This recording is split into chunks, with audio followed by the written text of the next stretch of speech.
Spoiler alert!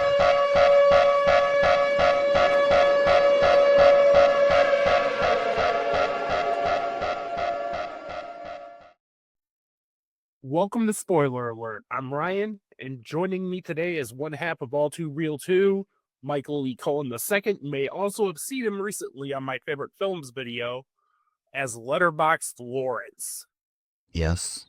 Yes, that is me, Letterboxd Lawrence. which is my parody of very pretentious people on Letterboxd. You know, the people who will call movies like Deadpool and Wolverine coworker movies, which I feel is one of the most classist fucking criticisms I've ever heard in my life. Not everybody has time to money or energy to go see every A24 neon film. Yeah. Shove it up your fucking ass. What's wrong with a coworker film? And even then, Yeah. I just hate those type of people on Letterboxd. Yeah. All right, so today we are going to talk about Captain America: Brave New World. So I'm going to start this off a little bit with my thoughts on Falcon and the Winter Soldier, some of the more upcoming film trailers, I should say. Falcon and the Winter Soldier was fine. Yeah. It's a 5-hour MCU movie turned into a TV show. And I've only seen the first 2 episodes of Agatha all along. It was because I was hectically busy when that dropped, and I didn't have time to, like, sit down and watch it. Like, I just finished season 6 of Cobra Kai. Yeah. And man, did that show stick the fucking landing. And then we had the Thunderbolts trailer, which I'm just going to say this bluntly. David Ayer is owed the world's biggest fucking apology because that looks like Temu Suicide Squad. Yeah, I mean, it might be better, but still. Yeah. It looks exactly like the type of movie trailer Trey Parker and Matt Stone parodied in the South Park episodes You're Getting Old and Asperger's. Here's Bucky Barnes, our F-tier villain, that guy you like from Stranger Things, and our future Scarlett Johansson replacement teaming up to be the good guys. Yeah. That is until Florence Pugh starts asking for $20 million a movie at back end or says free Palestine. Whatever, you'll watch it, fuck you. Thunderbolts rated PG-13. Yep. I'm a little bit more excited for that than I am for some of the other things, but I still am kind of just not sure. Yeah. And then there's the Fantastic Four First Steps trailer. And I saw that trailer. I was like, why is this not clicking with me? Yeah. This should be the slammest of fucking dunks. And then it hit. This looks way too focus grouped. This is not going to take risk one. The thing is cooking, get it? Because he's in The Bear, which you can stream right now on Hulu. Oh, boy. And it's also directed by a 2-bit TV director that will shut the fuck up and do as he's told. Like, personally, I think Michael Giacchino should be directing this if you've seen Werewolf by Night. Yeah. Because in that, he took actual risks. And I was like, I want to see what Giacchino does next as a filmmaker. Because if that were an actual feature film, that would have been my second 5-star entry in the MCU behind the Avengers. Has he done anything since then? Directing what? No, but apparently he signed on to do a remake for them for Warner Brothers, but I haven't heard much about that. Could be interesting. But he is doing the music for First Steps. Yeah. So that being said, how do you feel about the Incredible Hulk: Brave New World?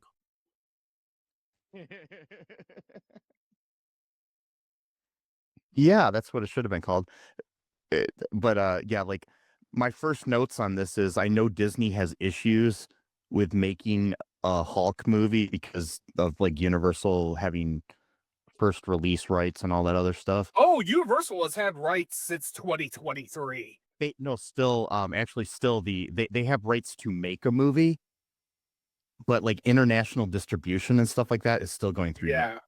So they would lose a lot of money if they in theater box office. But I know they have that. But basically this movie feels like The Conners compared to Roseanne. Like it's Roseanne without Roseanne. And this was basically Incredible Hulk 2 without the Incredible Hulk. Exactly. Yeah. Of the 3 movies I asked you guys to see, Hot Frosty seemed to be the best one. And yes, that All2ReelToo episode is going to be linked at the end of this video. Yes.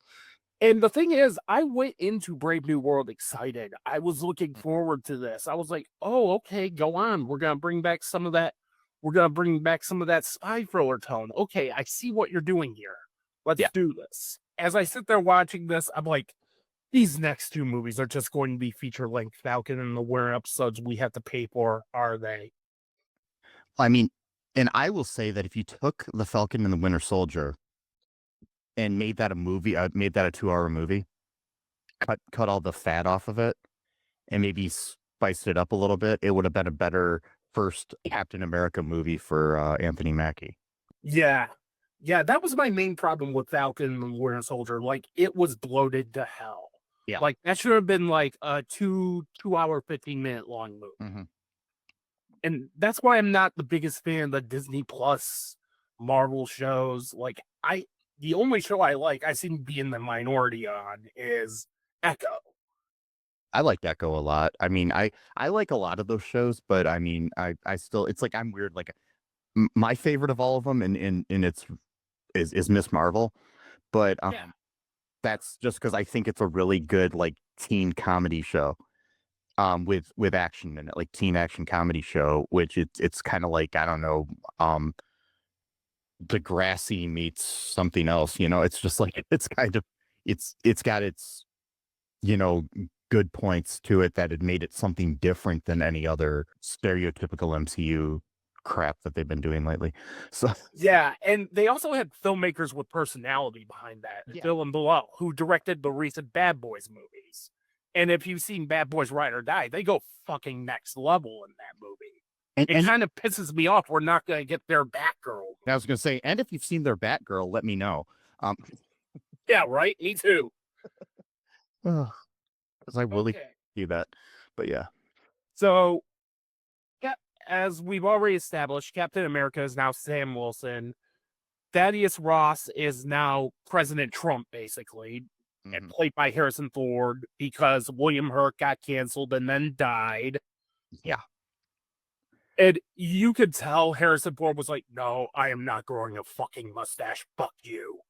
They wrote that into the script. They do have one shot with him with a mustache and yeah, it's clearly fucking glued on. Yeah. Either that or it's CG. Who knows? Maybe they took the mustache that they took off of Henry Cavill for Mission Impossible. Yeah, and put it on him. Right. Ross wants him to form a new Avengers team to build up some sort of morale. Like, and Captain America's conflicted about all this. Yeah. He's like, no, the Avengers have been broken up. You just can't form a new team. Shit like that. Yeah, and if they're broken up because of stuff Ross did. It's not like, you know, it's like I don't know. It's like Yoko saying we should reform the Beatles. I'm joking. Sorry. Anyways. Actually, Yoko did reform the Beatles. Yeah. And then we get to the first big fight scene, which is not only nearly shot for shot the opening fight scene of The Winter Soldier, Anthony Mackie stands and holds for fucking applause. Yeah. People are being held hostage. Oh shit, I need to strike a pose for the audience to remind them I'm Captain America. And I don't blame Mackie for that. I blame the direction. It's just so what the hell? Yeah. Yeah, from the director of the Cloverfield Paradox. Yeah. So yeah, they find a director that just shuts the fuck up and does as they're told. Yeah, I mean, it's the worst Cloverfield movie. So it's like, right? You know, and like you said, they got with like, you know, like a 2-bit like TV director doing Fantastic Four or which one was it? It was Fantastic Four. Yeah, it's like I liked it better when they were starting to give like people with actual voices. I mean, say what you want about Joss Whedon, but the reason that the Avengers worked is because you had his flair to it and his unique voice, where now it's just become the norm. Yeah. And it becomes frustrating after a while because I'm tired of the shitty sitcom jokes. And oh yes, we're going to get to one particular scene involving that. Yeah. And then we get to Giancarlo Esposito yet playing yet another stoic middleman. In the most superfluous, wasted character that Jean Giancarlo Esposito ever played. Gian, I didn't know how to pronounce his name. Everybody pronounces it Giancarlo Esposito, but I listened to him on an interview and he says everybody pronounces my name wrong, and then he says the actual way to pronounce my name is Giancarlo Esposito, and ever since then I've been pronouncing it that way. I am so glad to know that. And the sad thing is, Megalopolis is the only post-Breaking Bad project that actually uses Giancarlo Esposito's full range of acting talents. Yeah. And I mean, his whole role, from what I've read, was done in reshoots. Like he wasn't, and you can tell he wasn't part of the original movie. I mean, because they got rid of some wrestler that was playing a role, that was basically his role, and some other actors playing roles that were similar to him, and they just reshot the things with him, and made him exposition man. Yeah. Exactly.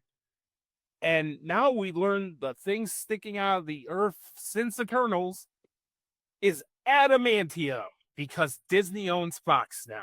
And this mission where Anthony Mackie is striking a pose is Captain America trying to retrieve adamantium from Sidewinder In like a heist that, like, it's like basically it seems like a war crime, actually. So yeah, or international crime of some sort, in my opinion, by the United States taking this that they don't own. So yeah, like oil or something, anyways.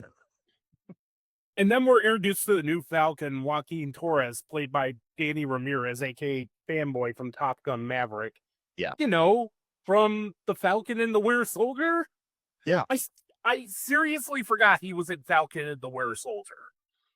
I remembered because I like him. He was one of my favorite parts of that show, and his relationship with Sam. And I think that's actually one of the key best points of this movie, is when they're on screen together and they actually interact. But then they like sideline him for like half of the movie. So it's just, yeah. And that's kind of where we differ, and where Ryan the Marvel hater comes in. Yeah. Because in this film, there is no friendship chemistry between these two. Yeah. Like, I do not buy them as friends, much less partners. Because in Captain America the Winter Soldier, the friendship chemistry between Steve Rogers and Sam Wilson was perfect. I have something I like to call the first frame club, wherein a character is compelling from the first frame you see them. Sam Wilson is a member of that. Yeah. When you see him running, and then Steve Rogers is like, on your left. And you just see this guy busting his ass to be the best he could be, just by running endless laps. Whereas in Falcon in the Winter Soldier with Joaquin Torres, it was like, I had to remember who he was. This is my main problem with. I basically scrolled IMDb to realize, oh yeah, he was in Falcon and the Winter Soldier for taking basic notes. I think they could have. I mean, my thing is like, I think they have decent chemistry. I mean, like, I'll agree with you that it's not the best. It's definitely not Chris Evans, Anthony Mackie, chemistry. But it's like with most of the characters in this movie, they're underwritten and not given enough screen time for you to actually give a shit about them. So and there's 5 credited writers on this. Yeah. There's no fucking excuse for that. I mean, there's obviously, I mean, really on this script, there are a lot of things that are overwritten, but the one thing that isn't overwritten, or written enough, I should say, are the characters. Yeah, and the thing is, like, the good things about this movie are the performances. Anthony Mackie is excellent in this film. Mm-hmm. Harrison Ford is excellent in this film. Yeah. He swoops right in and just takes over to the point that you forget William Hurt played the character. Yeah. And I also really love Carl Lumbly in this film as Isaiah Bradley, who was also in Falcon the Winter Soldier. I love him in anything. I mean, he had a recurring role on Supergirl, the TV series. Yeah. which I really liked him in that. And I mean, I even liked him way back when he played Mantis on the one season of he played a superhero on that too, on Fox back in the 90s. So he's always a compelling actor. And but again, I think they didn't do his character justice in this movie. That's the power of great character actors. Yeah. You have a guy like Carl Lumbly, who's been around the block, who's gonna give this mediocre writing his all. Yeah. He's accused of almost assassinating Thaddeus Ross as the Fleetwoods' Mr. Blue plays, and he's now facing a death sentence. Yeah, after he had already been in prison for years, basically, and the forgotten Captain America because of, basically racism. So yeah. And now Captain America has to clear Isaiah Bradley's name, like in Civil War. exactly. Jesus, tap dancing Christ. And I mean, the thing is, this is the film pretentious Letterboxd assholes should be dunking on, not fucking Deadpool and Wolverine. Yeah, I mean, Deadpool and Wolverine had a point of view, or like, I should say like a vision to it where and you knew what was happening. There was a through line, a storyline that made sense. I mean, I have some issues with Deadpool and Wolverine, but nowhere near as many as I have with this. Yeah. It's just, yeah. And then we get Captain America fighting Sidewinder in the copy and paste car sequence for the Winter Soldier, and Sidewinder is anticlimactically captured. And then we forget about this character for half an hour. And that's the thing. It's like they introduced these characters. Like almost every character that's introduced in this movie didn't need to be in this movie. There was no point to any of the new characters in this movie. You could have still told the same story, even with, I mean, I know you have your issues with the new Falcon, but at least he's a character we had presence before of, but then there's like other superfluous characters like Ruth, the Sabra character or whatever, which, Captain Israel. Yeah. It's a stupid character and one of the most racist superheroes that's ever existed. But and I mean, they didn't know what they wanted to do. So like people were upset before the movie came up with her character, where it was like there were Jewish people upset because they thought that they were going to downplay her being from Israel. And then there were obviously people on the other side of the issue, like that are, pro-Palestine people that were upset that she's in the movie at all. And in my opinion, in the reshoots, they could have changed the character's name and completely, there was no point to it because in the comics, she's a mutant. Yeah. And that seems to be the only reason that they originally put her in this, is because it's the new world of mutants. I mean, you had your first mutant in the MCU as with Miss Marvel, but now she's just some, random person that works at the White House who was a former Black Widow now and has like, there's no superheroes in this movie. So, all right. She's in this movie for 5 minutes. And it feels as though Marvel is trying to make fetch happen with this character. Yeah. Because she gets to do the copy and paste Black Widow sequence from Iron Man 2 to rescue Captain America. And then you have the one character. I mean, forgive me for not remembering her name, but the friend of Sam that we never met before, who's like the assistant to Ross. I'm barely remembering that. Yeah, there's the African American woman. I think Leah Taylor. She's a Secret Service agent for President Ross, and she was like, it was like they act like, we're supposed to know or care about her and her relationship with Sam, and it's like we've never seen her before. You didn't even give her enough time to give her depth or caring anything that we care about. That's the problem with every character in this movie. No, there's no reason to give a shit about them. I mean, they could all go into a building and the building could blow up and I wouldn't shed a tear, Exactly. And these movies used to be events. Yeah. This is why I grade comic book movies on a curve. Like, I'm not going to clap like a seal because a Marvel Studios logo is in front of it. Yeah. Because I'm just gonna say this bluntly. This had a Columbia Pictures logo in front of it and an in association with Marvel logo in front of it. This would have had a 5 to 10% rating on Rotten Tomatoes. Yeah. It's I mean, I'm gonna say this. I put this movie almost on par with Madam Web. I wouldn't go that far. Almost. Like, I'm not saying quite. I think it's a lot better written than that movie, and it's not as disjointed, but it's pretty close in some ways. I saw Kraven the Hunter a couple months ago, and that's one of those movies that 20 years down the road, somebody is gonna be like, "Oh, there's a way better cut of this movie that has the tone of an old school 90s action film." And Yeah. just like how somebody said something to the effect of, "There's a cut of the 1990 Captain America film that has the tone of the Parallax View." Yeah. So speaking of that movie, um, be sure to check out a review that we did on All2ReelToo recently of Captain America 1990. And I have this in my notes. I enjoyed that movie better than this movie. Yeah, I enjoyed Kraven the Hunter better than. Yeah. No, I unironically enjoyed that better than The Incredible Hulk Brave New World.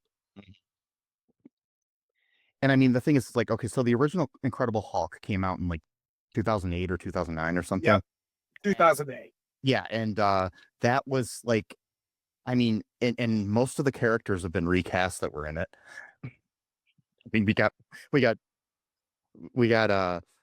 what's That gets to my next point. yeah, and it's like, why? Half an hour later, Yeah, here comes Sidewinder telling who the buyer is. And they do like these mystery reveals as to who the buyer is.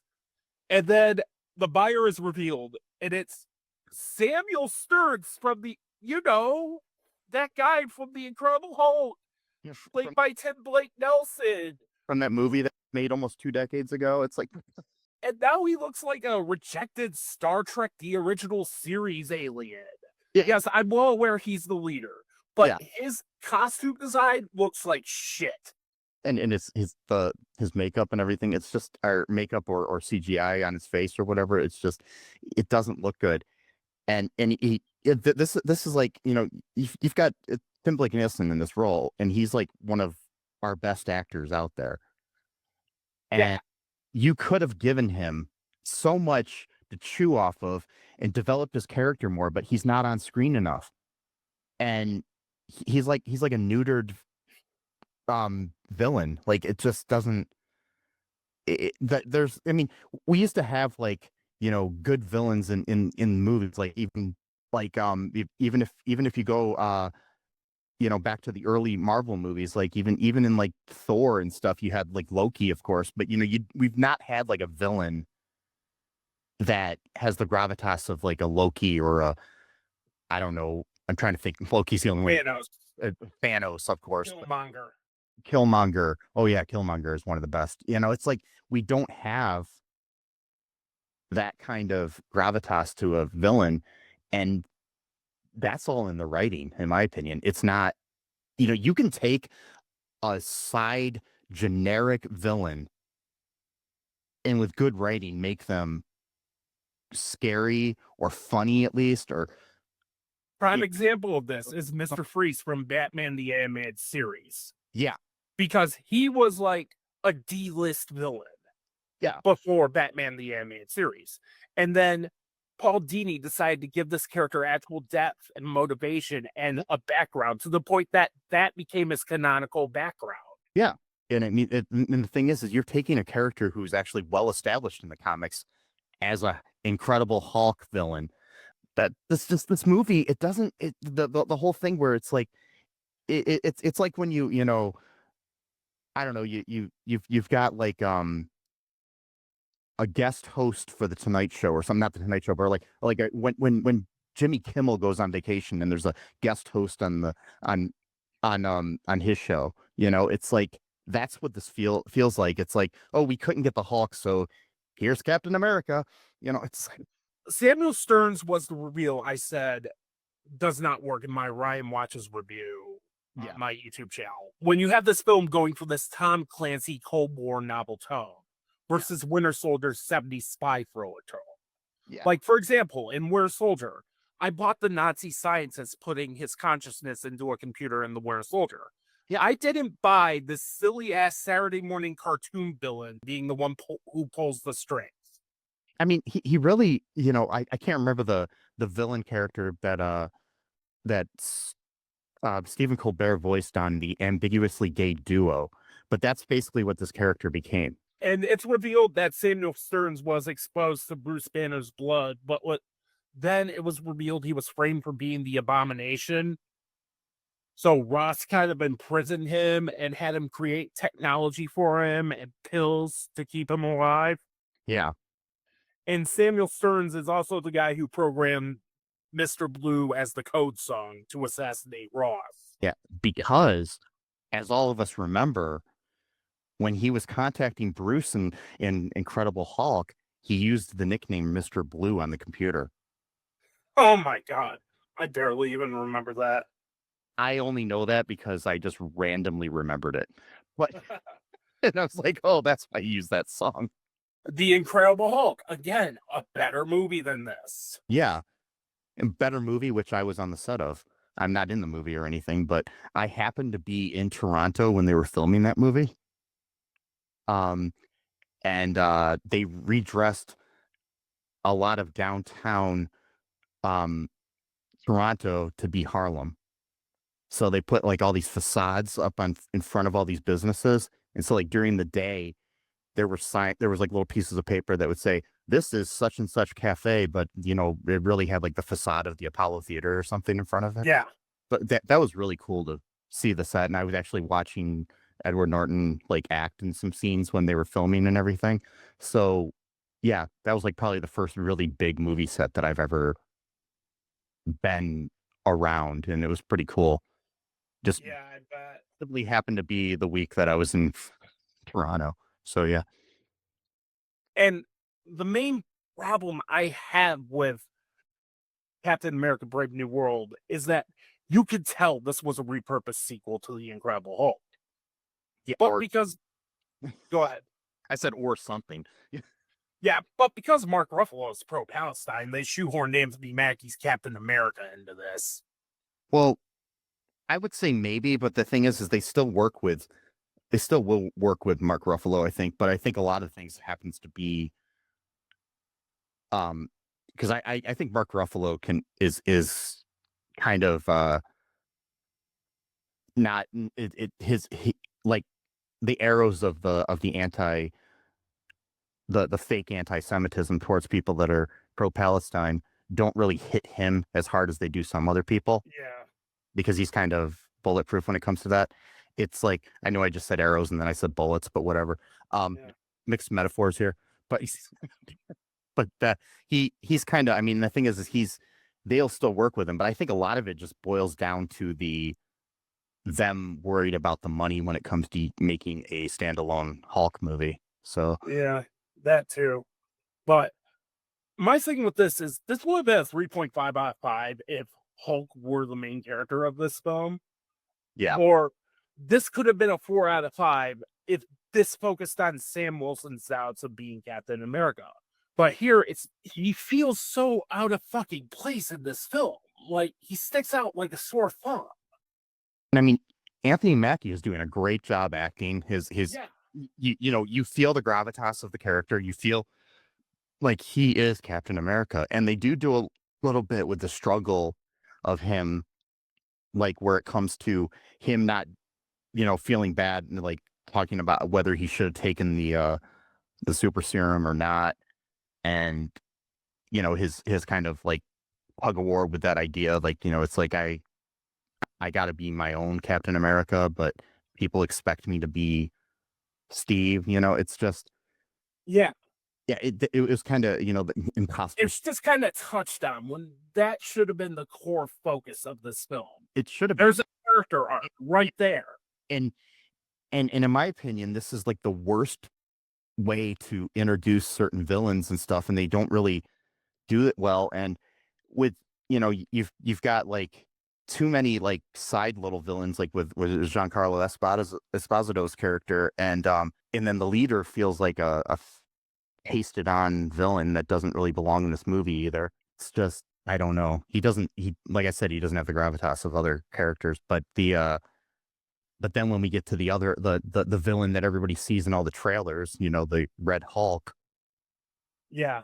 it's In like, which this gets built up a little bit as Ross and Japan's prime minister's son ships out to the Celestial.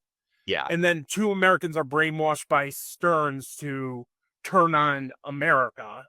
yeah, And Captain America and Joaquin Torres as the Falcon take them out. And Mhm. Joaquin ends up getting critically injured, but you know damn well he's going to survive.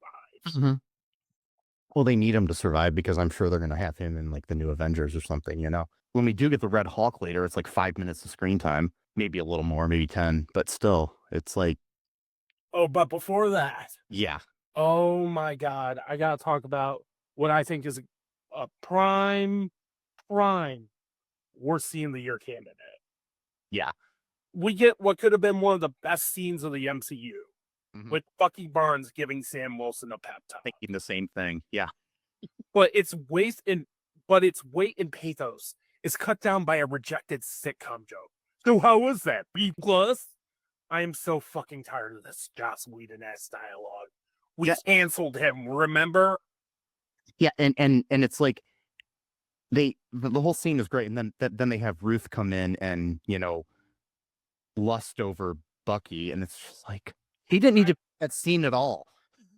He didn't need to be in this movie, but Also, for some reason, Bucky is running for Congress. Um, unless he's a MAGA Republican, his opponent would win in a fucking landslide in real life. oh yeah, He betrayed our country. Mic drop. Landslide defeat for Bucky Barnes. he was a literal Russian asset. I mean, too, but then again, Russians are cool now because Ukraine started the war. Um, Wow. And then there's the literally phoned in cameo from Liv Tyler as Betsy Ross. it looked CGI.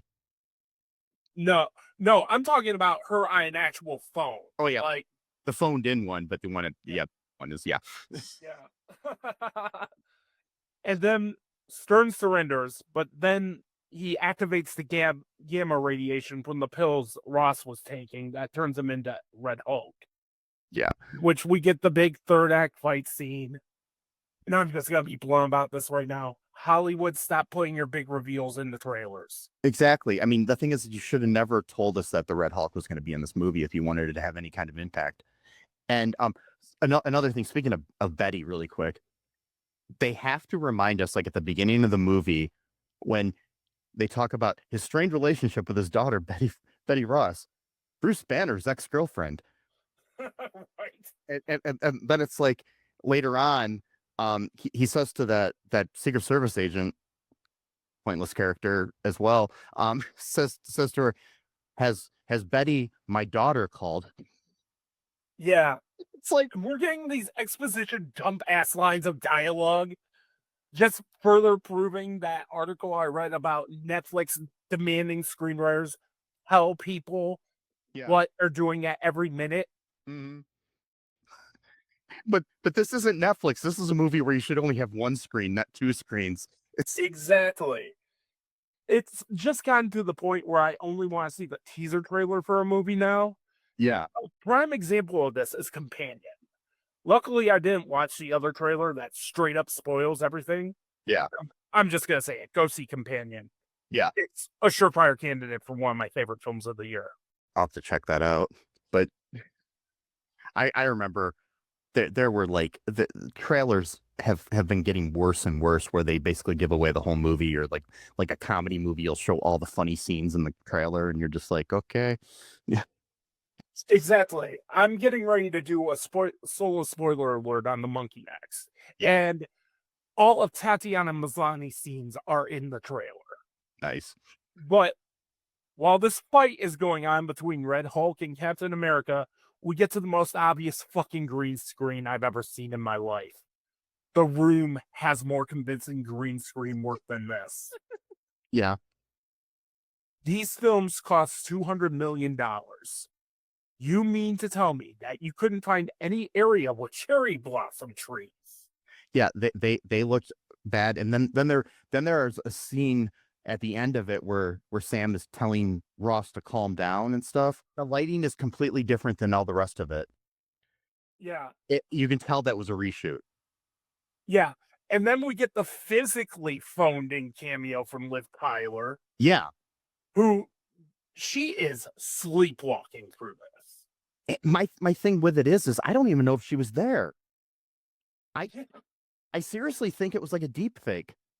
I mean, like Yeah.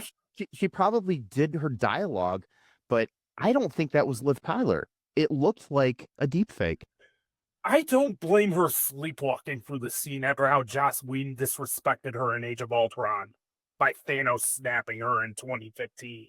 And I mean, the thing with it is her presence on screen almost looked as bad as like the like CGI Christopher Reeve in The Flash. Yeah. Yeah, it looked like she didn't want to be there. And you bring up a valid point because that could be deepfake for all we know. Yeah. There was just something uncanny about it. It just didn't seem like a human. Yeah, now the wheels are turning a little bit in my head now. Yeah. Or if nothing else, it's like she was green screened into that and Yeah. filmed it like she couldn't make it to Atlanta or wherever they filmed this, and they just put up a green screen in her living room and filmed that or something, you know? And then the fight ends in a stalemate. Isaiah Bradley's name is cleared. Ross turns himself in. And then we get the Kendrick Lamar eye needle drop in the credits that feels so forced and studio mandated. Yeah. What's happening? Yeah, if you could just put a Kendrick Lamar needle drop in the credits for SEO optimization, because this film is coming out around the time of the Super Bowl, Yeah. that would be great. And so the thing is with Ross too, is he's basically, like you said, like a Donald Trump.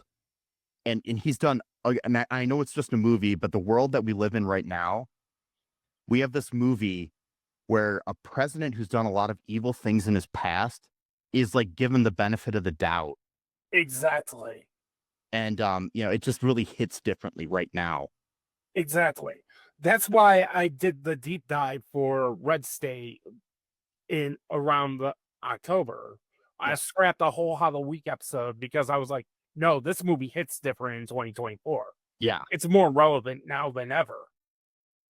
I'm in the process of possibly developing a second podcast where me and possibly Sesame, my co-host, or guests will dive into like movies that from the past that kind of really hit differently now.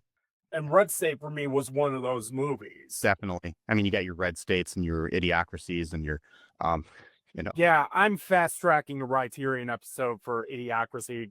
Yeah. That whole Criterion lineup I had at the end of Hard Day's Night is going to be completely scrapped. I'm going to rewrite that whole lineup Yeah. because my season finale was going to be Everything Everywhere All at Once in RRR. Then I realized I've only seen one indie film, and that was RRR. I need to do extensive research on these real life people, Indian cinema in general, Bollywood versus Hollywood. Yeah. This needs my complete attention. So Honora is going to end up being the season finale. Yeah. It's like there's so many, I don't know, things wrong with this movie. Yeah. And I'm just going to say this bluntly. Here's my hot take. I am fucking tired of post-credit scenes. If I'm not interested enough in staying for a post-credit scene, I just Google blank post-credit scene. Yeah. Like, after I left the theater, got in my car, I read that, Osgood Perkins has a new movie coming out after I got done watching The Monkey. The teaser trailer's at the end of the film. And it's like, oh. And it's like, even then, I was just like, I don't want to sit through credits anymore at this point. And when you watch the credits of like a Marvel movie and you see all of the people involved in this movie, all those names scroll by and you're like, and this is what they came up with. And it's like, I know that there were too many writers, but still, like, all the CGI in this movie looked worse than the Incredible Hulk, which was made in in 2008. You know, it's like, But with the MCU, it's practically an obligation to sit through the credits. yeah, No post-credit scene screamed obligation more than this one. yeah, it was a pointless scene. The post-credit scene is Stearns practically asking Captain America, "Did you by any chance watch Deadpool and Wolverine?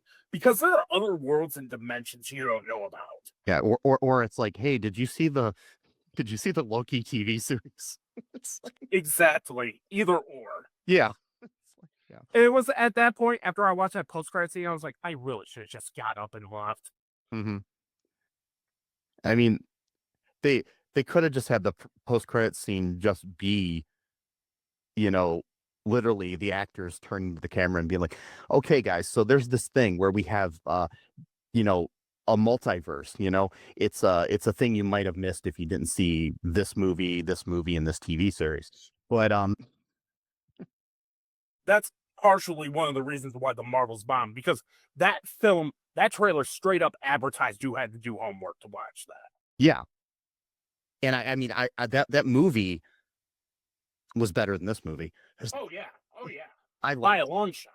I like That at least had a filmmaker with a personality behind yeah, it. I liked it a lot. And I mean, Iman Vellani is the reason that I think she's the future of Marvel, and they need to make Yeah. she's she's she's so compelling on screen. And she's being underutilized. Yes. And it's like, I want to see her in other things other than Marvel. Yeah. Like, I think she is a genuinely talented actress. Yeah. For Like, hell, put her on fucking Cobra Kai. and it's somebody that never wanted to be an actress at first. You know, she just Yeah. auditioned for the movie, and that was her. I mean, the TV series, and that was her first thing. So And no film in the MCU has ever felt more TV quality since Captain Marvel. It's like I said in my spoiler-free review, I'd rather watch this at home while doom scrolling on my phone. yeah, This didn't feel like a movie. It felt like an episode of television you had to pay for. honestly, I've been watching a lot of like cop procedural shows lately, and those have better stories than this movie, Yeah. even though they're so predictable half the time. But it's still like I like to watch those. Those are the things I watch while I'm just like playing on my phone because I don't want to get too involved, and and with the anxiety in the world right now, they calm me down for some reason. So Right. much. And One of my, yeah, and this just felt like some part of that. one of my favorite YouTubers is a guy named Steve Shives. He's a man who does daily political content on YouTube, Mhm. but I love his pop culture observations. Yeah. One video I highly recommend is him talking about how Highway to Hell and how it was woke as hell. And Mhm. Michael Landon was a hardcore Reagan Republican. Highway to Heaven, you mean? Yeah. And Steve Shives says this in his follow-up to his Brave New World review. Meaningless spectacle, no matter how epic and overblown and awesome it is not going to be enough for most people. No. And the thing is, when He fucking nailed it. you Like, bring up Michael Landon too, they're doing like a reboot of Little House on the Prairie soon, and people were coming out and saying stuff. It's going to be all woke and stuff. And then Melissa Gilbert, who played Laura on Little House on the Prairie, says, "Did you ever see the original show? yeah. It was woke as hell." It's like, what the fuck? And then another video I watched on Captain America Brave New World is the Birdman's video where he dunks on Critical Drinker, whereas Critical Drinker went into this movie with his mind made up, calling it woke. And Captain America Brave New World is the furthest thing from woke. Yeah. Like, you could tell this film was originally supposed to be woke. And then Bob Iger stepped in. Yeah, I mean, because it's like, but you know, of course, everybody's gonna say it's woke just because there's a black guy starring in it, and and you know, and there's women in it, but there's but this you know, it's such a Republican movie. Yeah. It, This it is exactly why I'm a quote unquote Marvel hater. This is the biggest franchise in the universe. I expect some quality control. It's Again, this is why I grade comic book movies on Kirk. I'm not going to say DC is safe because James Gunn is directing Superman. Hell, I didn't like Creature Commandos, and I'm a huge James Gunn fan. Yeah. I just get the vibe that Gunn is just going to do Superman 1978, but with DC characters. Yeah, I was just gonna say but this movie is so it's so like I mean for lack of a better phrase, sucking the cock of America. And Yeah, the thing is, this could have been good, but it's time for the MCU to take actual chances. But Yeah. with Bob Iger, Kathleen Kennedy, and Kevin Feige all bending the knee to Trump, that ain't gonna happen. No, and sadly, you did have like, like things like Civil War and Winter Soldier were very, I think, nuanced when it came to a lot of things, when it came to like, politics and things of that nature. But now it just seems like things like everything, sadly, in the world is leaning more rightward because somehow people have been convinced that fascism is good or something. It's just such a, Jesus, don't get me started. I mean, the people in power think that is like in power and I mean, people in power at like social media companies and entertainment companies like Disney just seem to just bow down and like, oh, we're gonna just give money to Donald Trump for no fucking reason or whatever. But it's and if he doesn't like something, it's bad. I mean, that's why it's the same thing with like news and like mainstream media is like leaning that way too, and even things like the Young Turks are. I know I'm getting kind of political here, but still, it's like independent movies and independent news broadcasters and independent YouTubers and all that stuff are what we have to sadly rely on right now because nobody's going to take a chance in corporate media at all. Exactly. Like after the Acolyte got canceled, the first thing that was announced was a Sean Levy directed Star Wars movie starring Ryan Gosling. And then there was that show Skeleton Crew that was very much what if the Goonies was Star Wars? Yeah, and the Acolyte was good. Yeah, I am pro Acolyte. I loved the Acolyte. It's one of my favorite Star Wars properties. Period, because it didn't take place in the times that we've ventured into before, and it didn't deal with Skywalkers, and it was something different. I mean, I did like that about Skeleton Crew too. It didn't deal with all that shit too, but still, it's like. And again, I didn't watch Skeleton Crew because I just got so fed up with the Acolyte discourse. I'm like, I'm taking a break from Star Wars. I'm fucking done. Yeah, Like Dustin and I did a whole podcast on the Rise of Skywalker where we went after this. yeah. And I wanted to drop it on the 5th anniversary. And even then, it was just like, oh my God, I'm so fucking exhausted from talking Star Wars. I don't even know if I want to release this right now. I will tell you, Skeleton Crew is fun. It's a fun kids show in a lot of ways, but with some depth to it. And it's one of the better Star Wars things, but still, it's but the Acolyte was unique and had a vision, and people are like, oh, we can't like it because there's women and starring in it, and there's implied lesbianism in it and stuff, and it's like, oh no, we can't have that. Oh, good. Oh, quick, drop the Yoda cameo for season 2. And then don't have season 2. Oh, bring in Dark Plagueis. And then, no, it's not Dark Plagueis. All right, so I gave this a 2 out of 5. Out of 5, what would you give it? Half stars are included. It's gonna sound really bad, but I give it a 1.5. It did nothing for me. Yeah, I was dangerously close to that rating too. Yeah, I was also thinking about the really excellent performances that carry this film. I was thinking, maybe 1 3/4. yeah, 1.5 is fine. Yeah. Hey, because for the performances, because I agree that Harrison Ford and Anthony Mackie, are giving it their all. They're really good, and then even some minor characters like the that they just kill off and stuff like what was the guy's name? There was a character that was like a friend of his that he's having tried to figure out what's wrong with the pills that Ross has taken. And it's like, I liked the relationship with him and that character, and then they just kill the guy off. Right. It's like, but he was a good actor, I thought. So yeah, I will give him that. Michael, where can everybody find you? You can go to all2reeltoo.com. That's ALL, the number 2, REELTOO.com. Also cullenpark.com. You can go there as well. And there's links to everything. We got a TeePublic and stuff. I just wanted to point out I got a new t-shirt that I really like that I designed. It's called it's a Donald Trump shirt. It says orange. It's the old Orange Julius logo, and it says Orange Julius Caesar. So Nice. out if you want to buy that.